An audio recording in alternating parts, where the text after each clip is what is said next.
Hello and welcome to video number 3. We're going to talk about gathering and organizing your content. Here is how it is going to work.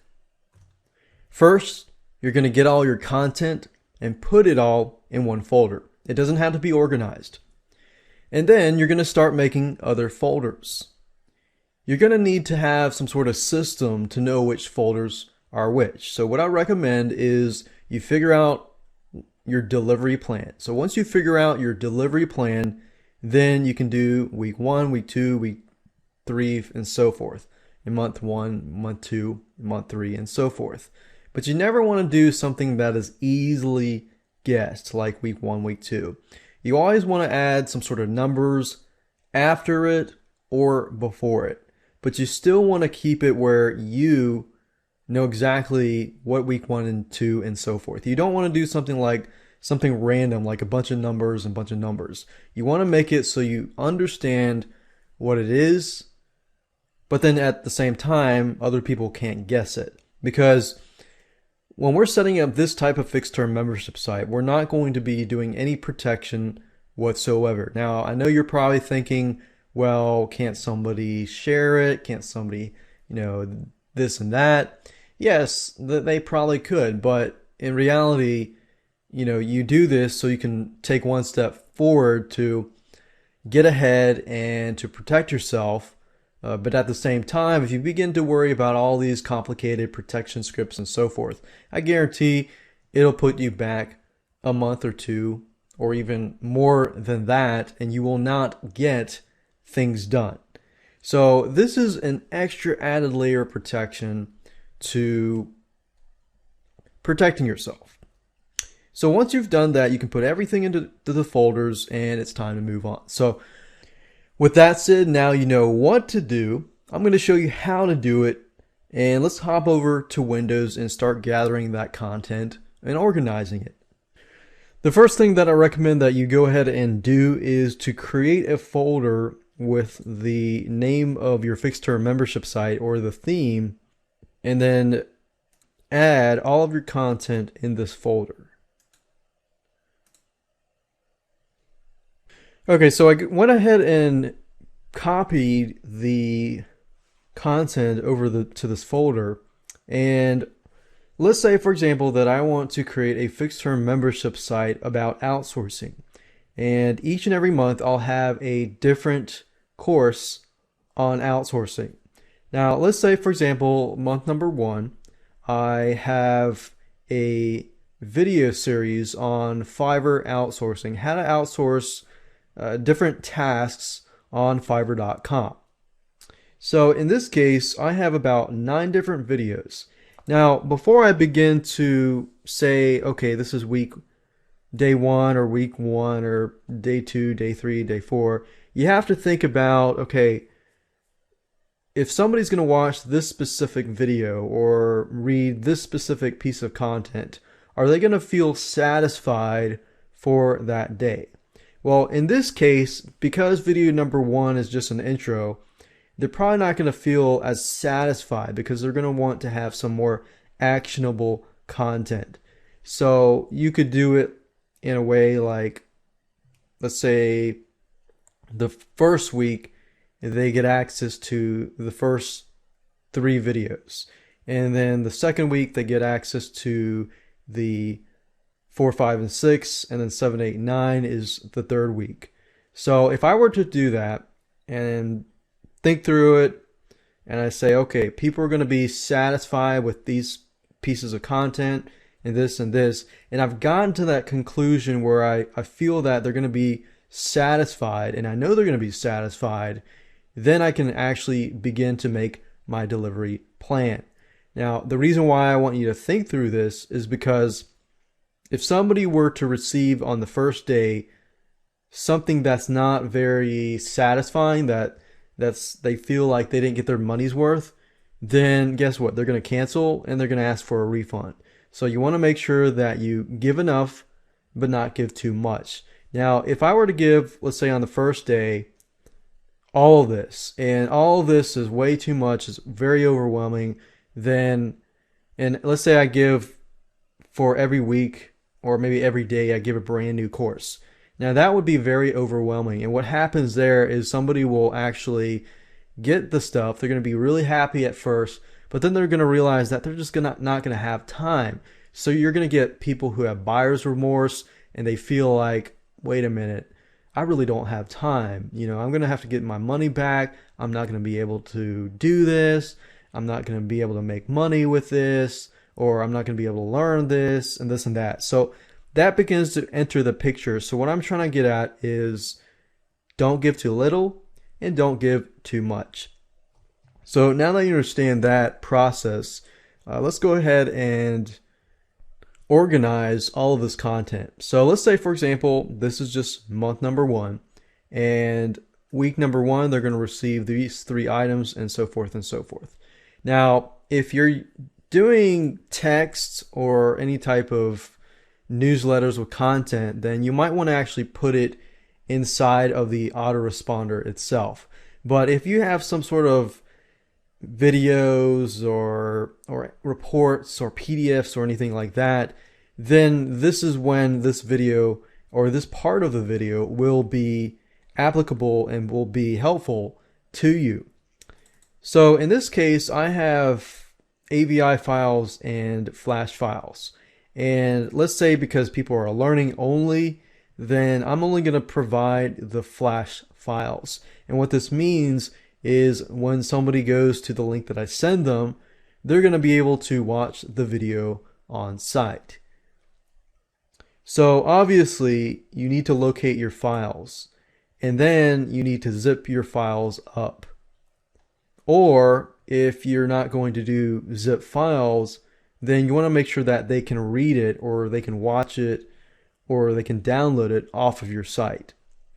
So in this case, I have decided that, okay, all I want them to do is watch the video on my website.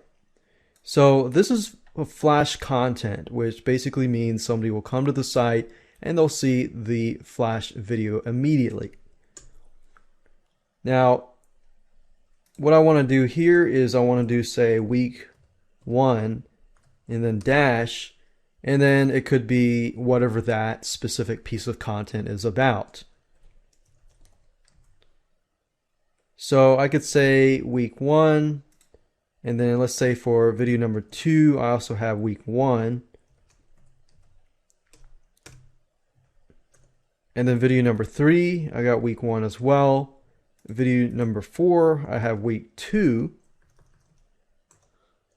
And so forth and so forth. So I'm going to go ahead and pause this video and go ahead and do that so you can see it all in action.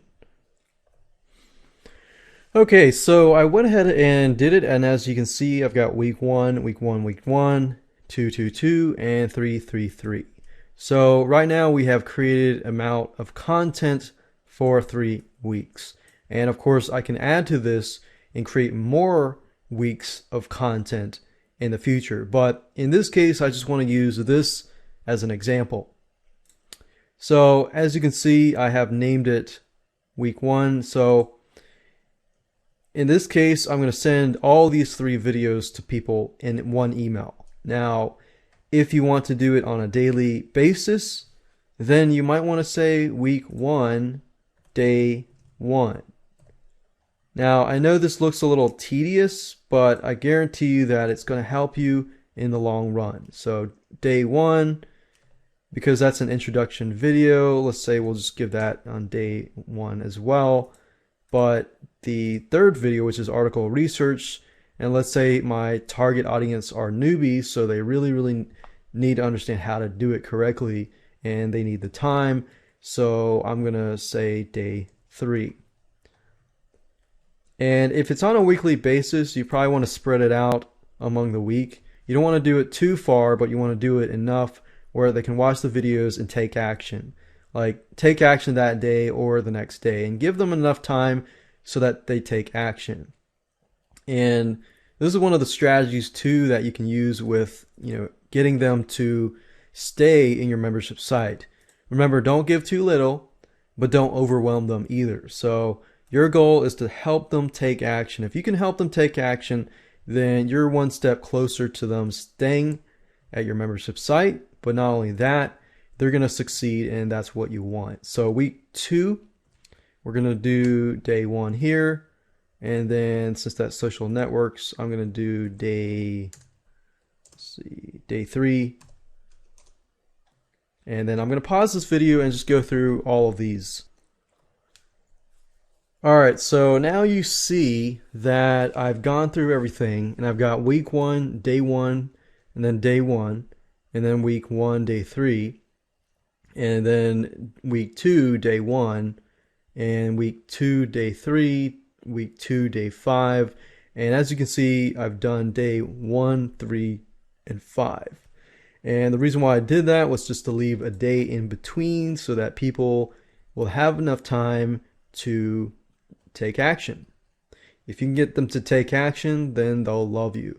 And if they can succeed, then they'll love you even more. And of course, they'll stay at your site even longer. So now that you have done that, we're almost done. Now, before I end this video, what I want to do is figure out, in terms of an autoresponder, okay, I've got week 1. So there's 7 days in a week, and if you start using an autoresponder, the day 1 is actually starts with 0. So day 3 would actually be, let's see, 1, and then what I'll do is I'll use dots, and this is really not that complicated once you get a hang of it. So day 1, week 1. So we'll just do day 1. Okay, day 1. 0, and then day 3. So we're going to put 2 emails or 2 links in this one spot, and this is 1, and then 2 is day 3, and then 4, 5, 6, 7. So in actuality, it's just that day minus 1. So we've got 7 days here. And then the following week is day 1. So this is 0, 1, 2, 3, 4, 5, 6, and then 7, and then 8, 9, 10, 11, 12, 13, 14, and then so forth. 14, 15, or not 15, 14, 15, 16, 17, 18, and then so on and so on. So this is actually the schedule that you're going to enter into the autoresponder. And as you can see, it's basically just a day minus 1 to get that number. And it'll make all sense when I actually set up the autoresponder and set up the sequences and everything like that. So I'm going to close this down, and we're going to move on to the next video, and I'm going to talk about how to increase your stick rate so that people will stay in your membership site. Hello and welcome back to video number 4, how to create a high stick rate and customer value for your fixed term membership site. Now, before we can begin to think about how to create a high stick rate, you need to think about why people leave. Why do refunds happen? If you understand this, then you understand how to prevent this. And I'm going to go through and show you some tips and tricks that you can also use. A lot of time people leave because they don't feel that they got their money's worth. They feel like, oh man, I didn't get my money's worth, or so forth. I feel ripped off, and they start getting all these thoughts into their head. They don't feel like they can get the help that they need. They don't feel like you care. They don't feel like the content that you give is not of quality. So they don't feel like you have quality content. They feel overwhelmed. Then after that, they feel like they don't have enough time. And suddenly, buyer's remorse begins to happen. So what we want to do is try to prevent that from happening. How? Well, first of all, you need to create a really amazing experience and environment. So it's all about the experience environment that you create. If you can create a great feeling, and a great environment for them, then it's a perfect setting where you can really engage them, get them to take action and so forth and so forth. So that's why it's important to stand in their shoes while you plan the site. You'll notice that in the previous video how I talked about, okay, the first things that they get, you need to make sure that they feel like they have gotten enough, or they feel like it fits newbies, it fits possibly even advanced users, and so forth and so forth. Because if an advanced user comes in and they feel like, wait a minute, I have to wait a whole week to get this other content, and I'm already aware of this content, then that could be a problem. Then you're probably going to get refunds from the advanced users. But if you give too much content and a newbie comes in and thinks, wow, this is way too much, and then what happens then in their mindset is they begin to think, wait a minute, I don't have enough time. And once that seed is planted into their heads, then you have a potential refund on your hands. So what you want to do is you want to create enough content, but not too much content, otherwise it'll freak them out. So it's a fine line between too much, too little, and just enough. You don't want to give too much, but you don't want to give too little. But you want to give just enough. It's kind of similar to when you tell somebody how to do something.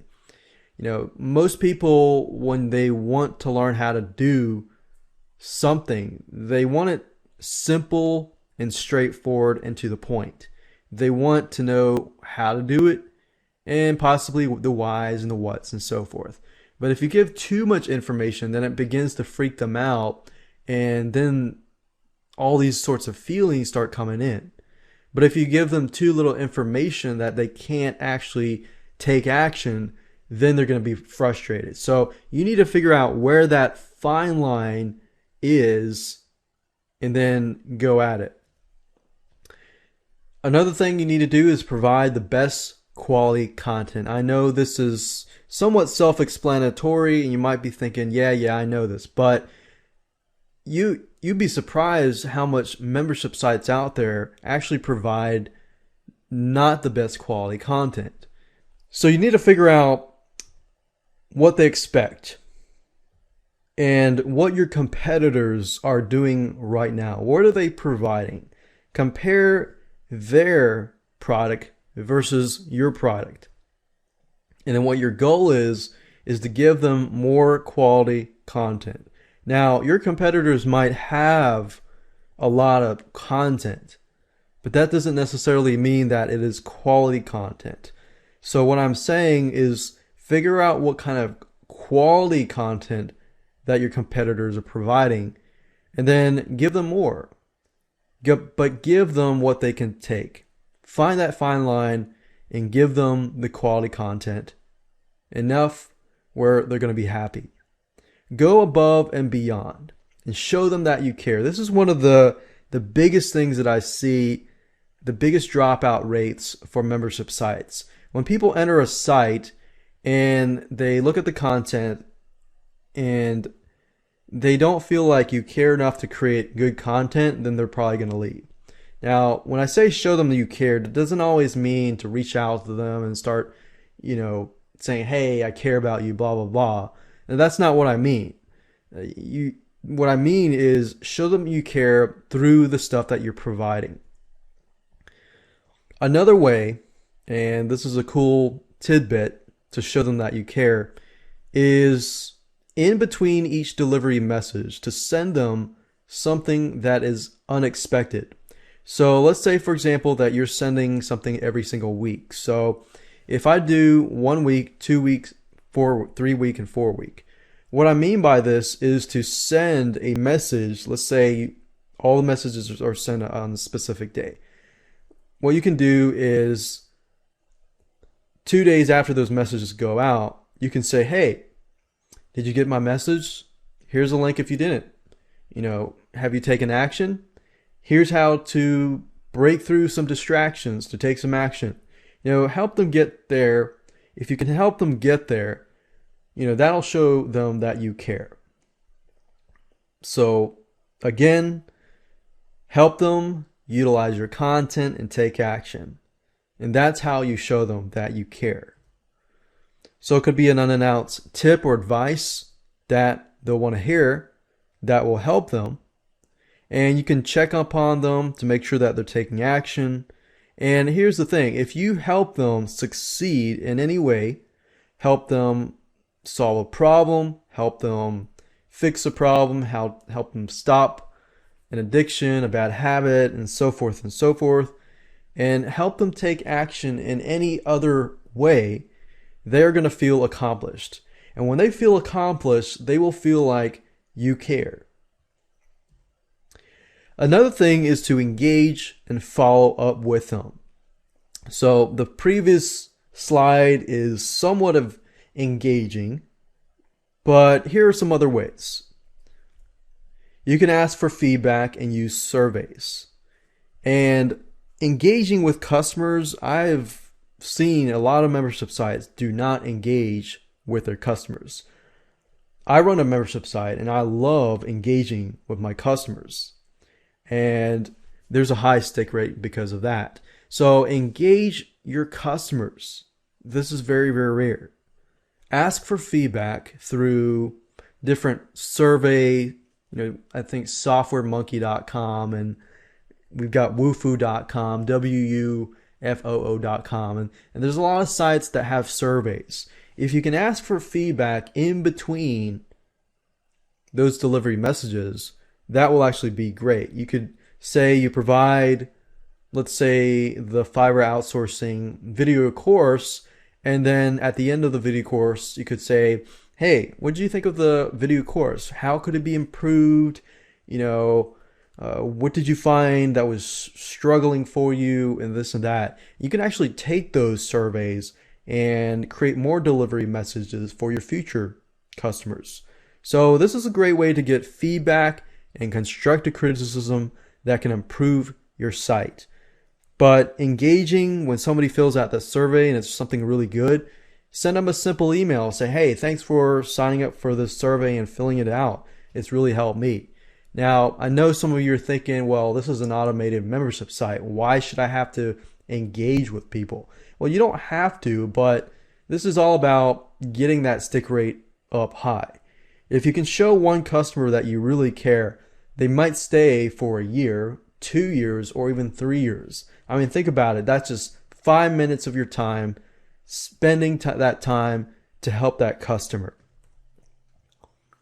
You can also add something in addition to what they get that will help engage them. For example, a forum, a secret newsletter, a blog, or some place to interact.